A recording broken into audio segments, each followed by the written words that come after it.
Hello everybody and welcome to another book review with Alice. Today we are going to talk about another one of my Kindle reads, The Fair Queen by Lyndsey. Now this is I believe Lyndsey's debut novel, and it's the first book in a series, and the series is called The Fair Chronicles. And so, okay, this book, I've kind of got a love-hate with this book. So I downloaded the book because I saw it all over Bookstagram, and I thought, okay, you know what, I'm gonna give this book a chance. I love me some fantasy, love YA fantasy, all that. It was great. So I read the description and I thought, okay, maybe I will enjoy this. So I got it, and short story premise, girl gets kidnapped, taken to like Fey realm type thing, which is fun. It's great. Okay, you know, there's like a fair happening. She meets some random guys and then ends up getting taken that night by some of them to go to like some Fey realm and that kind of thing, which is fine. So the book starts off in our world and then immediately hops over into the Fey world. And now the world building in the book was phenomenal. The story, the characters, all of it was delightful. There's betrayal, there's intrigue, there's like political issues and discussions and that. There's kingdoms at war with one another. There's preventing kingdoms to being at war with one another. It is awesome, and I had so much fun with that story. But then out of nowhere, and now maybe it's my own fault for not putting together so much at the beginning, but when we got into the Fey world, they did not seem to have any of the human things in the world. And so when you start reading fantasy and people start in the human world and then move on to the Fey world and they don't have any signs of having any sort of human technology in that, you start to think it's a high fantasy and you start to get comfortable with that. And then out of nowhere, the Fae had motorcycles and guns, and the second that happened, it just ruined everything for me. It took me right out of the world building, out of this amazing, magical world that had been created, and I was literally like, we're in the kingdom the farthest away from a portal. Why does this kingdom have cars and like guns? Why didn't the earlier one? And I could not get back into it after that. Soon as all the modern technology came out of nowhere after having had hundreds of pages of no modern technology, it ruined the book for me. Like, honestly, as soon as that happened, I was just like, what? No. Nope.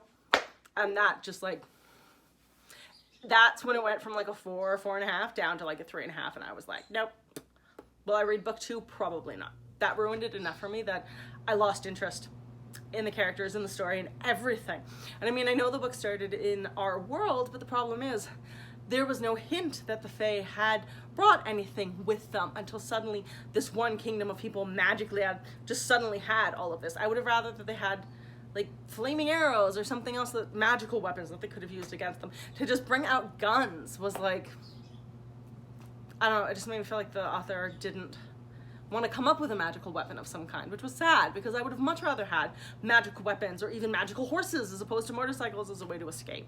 So it just made me sad. One other thing too, that I loved all the medievalism, I love the monsters, I love the world building that comes with all of that. One of the things I wasn't thrilled about is there is a kiss. That's kind of the spice you get as a kiss.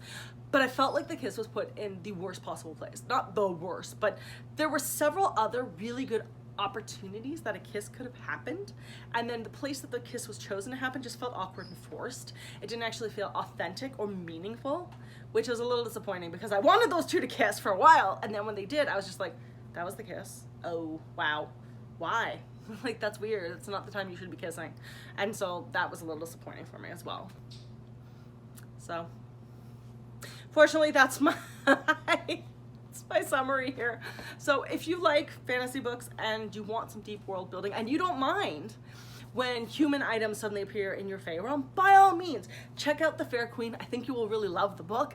But for me, when there's no hint that human technology is going to make its way into the magical realm, there's no hint of it anywhere from the beginning, it ruins it for me because I do prefer high fantasy over urban fantasy. So the second you bring a human element into the magical world, other than like the human who's been brought to the magical world, it's just a no for me, sadly. But like I said, if you like fantasy and you don't mind human elements magically just showing up at some point in the story, check this out because it was a really fun read, and I think you would enjoy it. Have a good day and happy reading.